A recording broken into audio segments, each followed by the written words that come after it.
Halo semuanya, waktunya one on one podcast Kasih Pintar.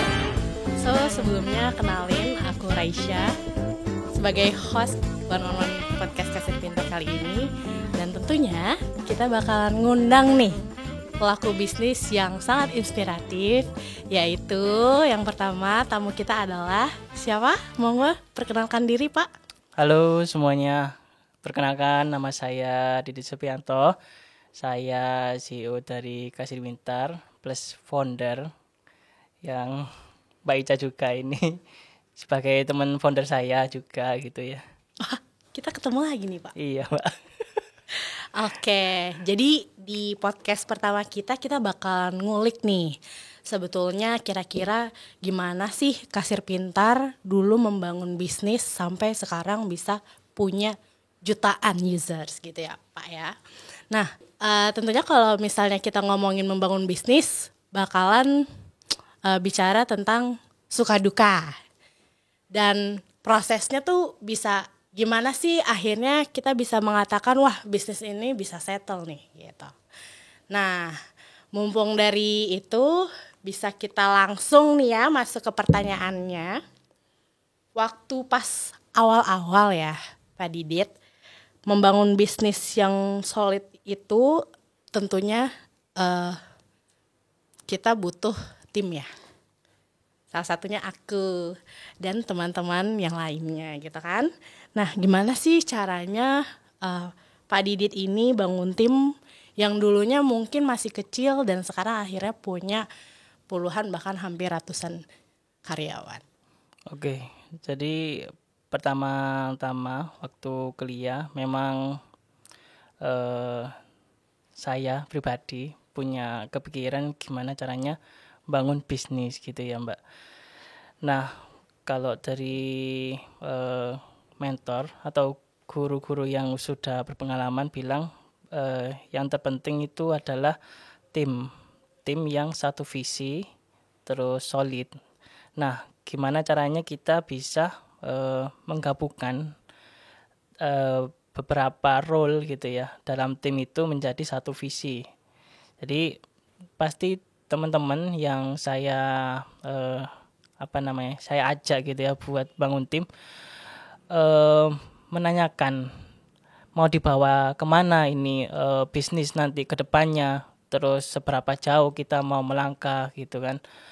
Dan di situ saya harus meyakinkan ke teman-teman yang saya ajak, terutama di founder kita ya.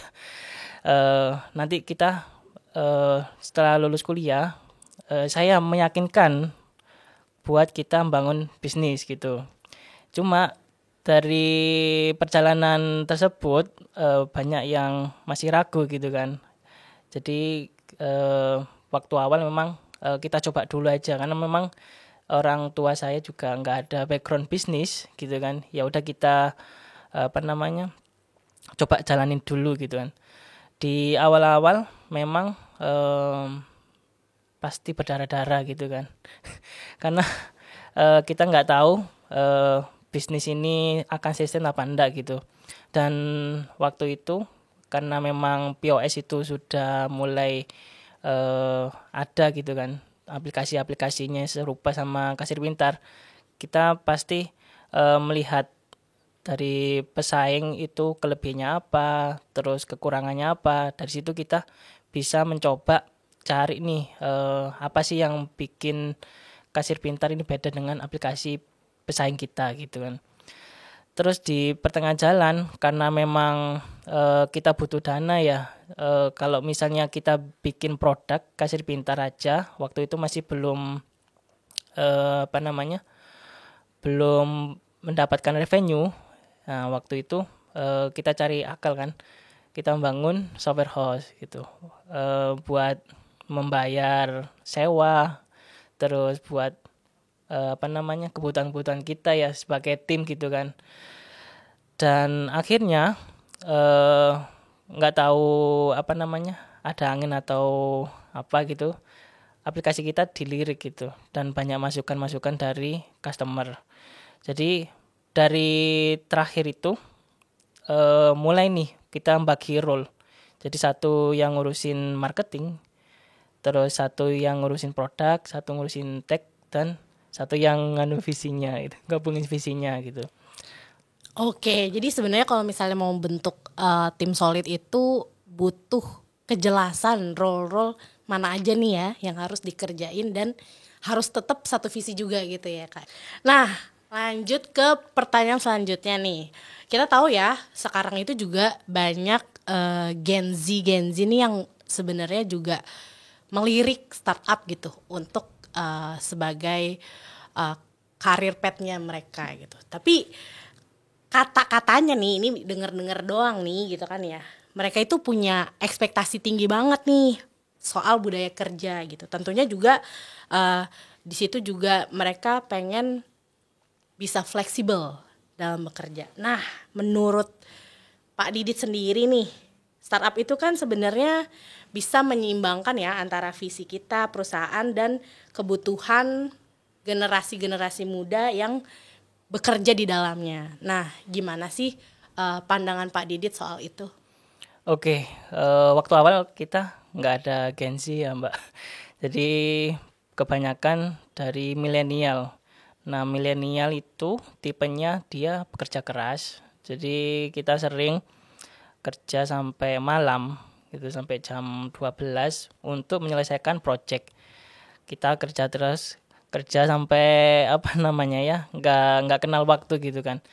Sementara kalau Gen Z ini mereka cenderung lebih butuh apa namanya Mbak, keseimbangan itu. Oh, ya, work-life balance. Betul. Jadi mereka butuh nggak terlalu stres tapi seimbang nih antara kehidupan sama pekerjaan gitu. Dan perusahaan seiring berjalannya waktu harus menyesuaikan dengan tren dari Gen Z tersebut.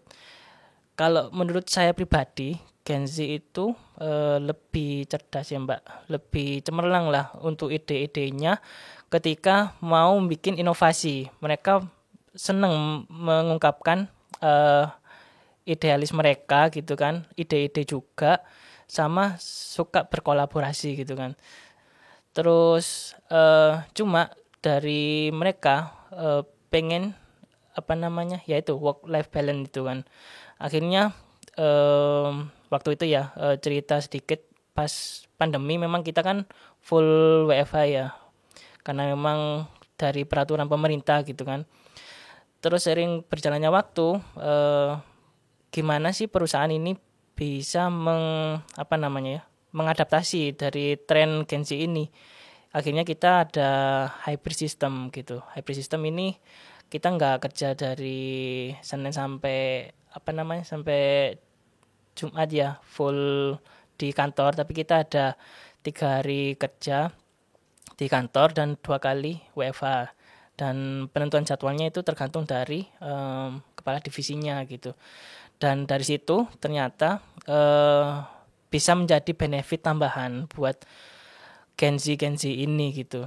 Oke, berarti solusi yang ditawarkan Kasir Pintar untuk para Gen Z ini mereka bisa diberikan waktu untuk work-life balance, di mana mereka juga dikasih fleksibilitas gitu ya Pak ya. Betul. Di mana kita ada hybrid dan di situ mereka bisa full office atau mungkin hybrid system, atau bahkan mungkin ada nggak sih Pak yang mereka itu full remote? Ada full remote. Oh, berarti harus ada tertentu ya, Iya. syarat-syarat tertentu ya, dan Betul. itu tergantung dengan keahlian mereka masing-masing. Betul, yang jelas kalau dari perusahaan selama itu nggak mengganggu produktivitas dan itu bisa efisien gitu, kenapa enggak gitu, kita bisa mengimplementasikan gitu. Toh juga dari teman-teman Kasbin Heroes ya, karyawan kita itu lebih enak gitu ketimbang full kerja di kantor, karena memang kendala kerja full di kantor ketika WFO pertama kan biaya transport, ada yang di luar Surabaya itu kan harus ke kantor juga butuh biaya, terus waktu juga di perjalanan juga lama gitu kan. Nah, kalau misalnya mereka bisa WFH, mereka bisa pertama itu kumpul sama keluarga ya, bisa menemani keluarga gitu kan. Terus yang kedua, mungkin lebih produktif ya di rumah gitu. Cuma memang kita nggak bisa membuat seluruh itu full remote karena memang butuh koordinasi.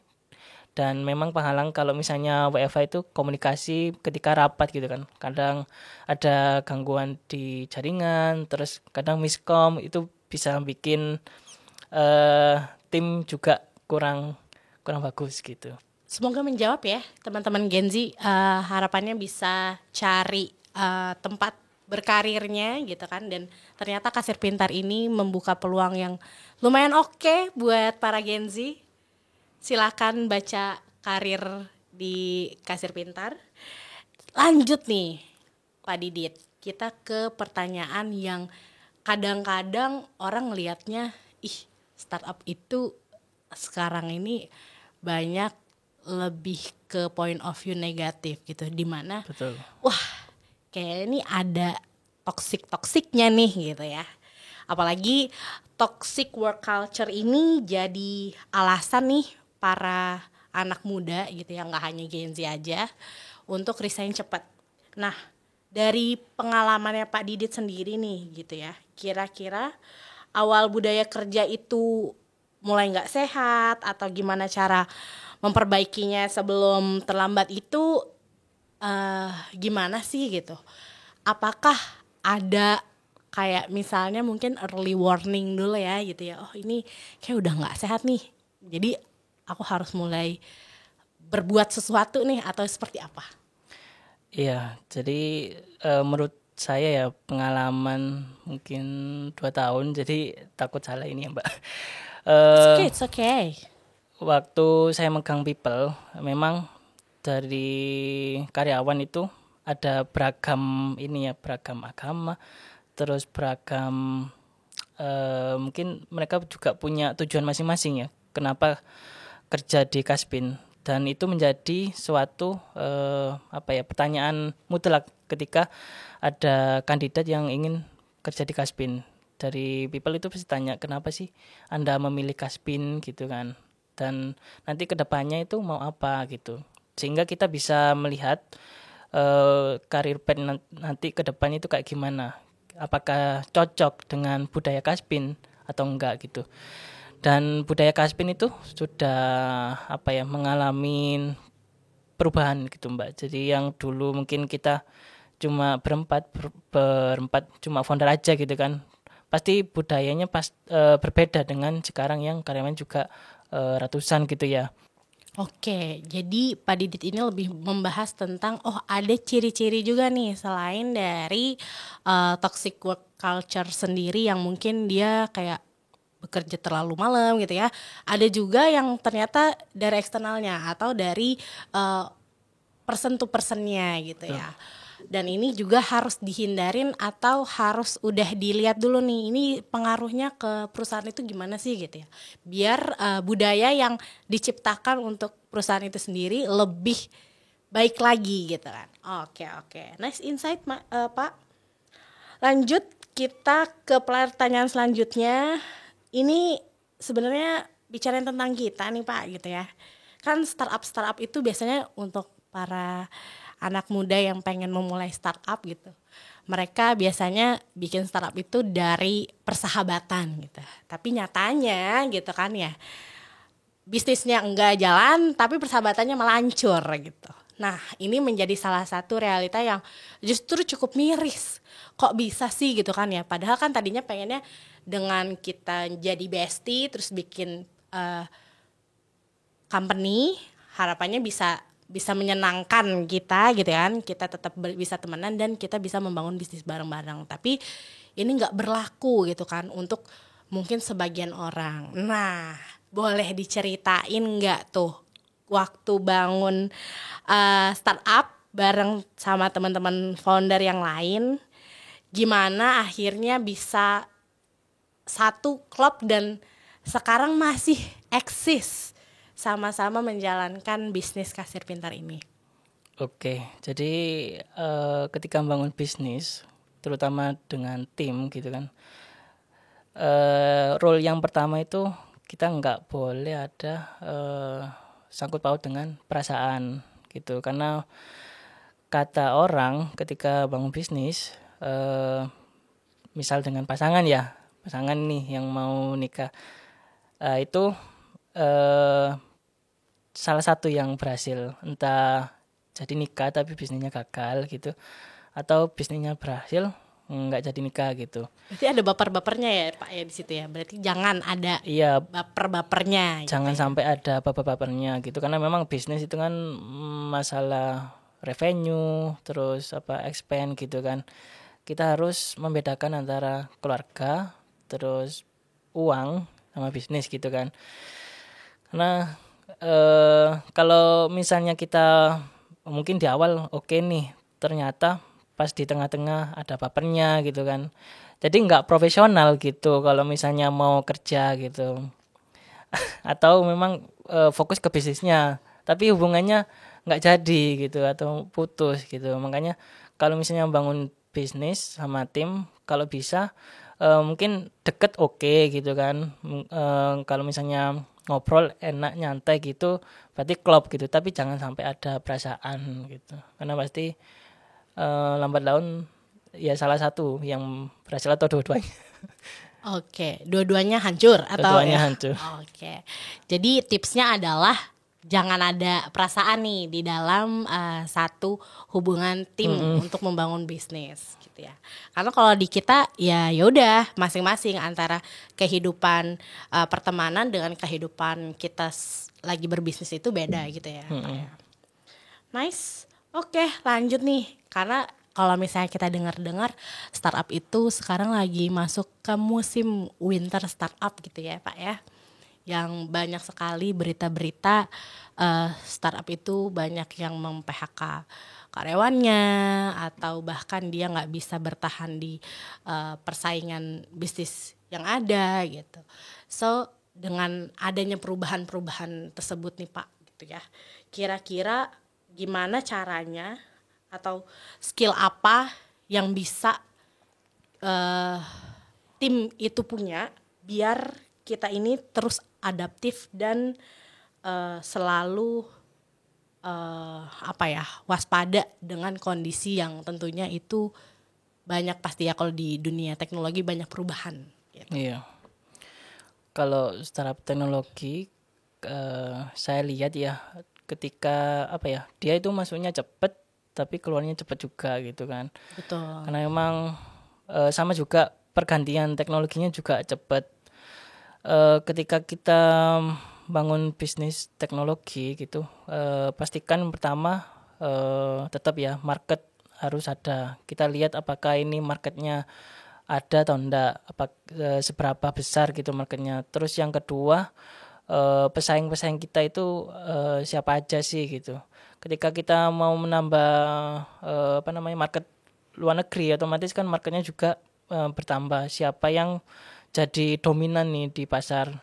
Nah, kita harus lihat itu. Ketika sudah lihat, gimana sih caranya menjadi pembeda nih atau menjadi terobosan baru. Karena startup itu suatu perusahaan rintisan yang membuat terobosan baru gitu. Jadi bukan konvensional.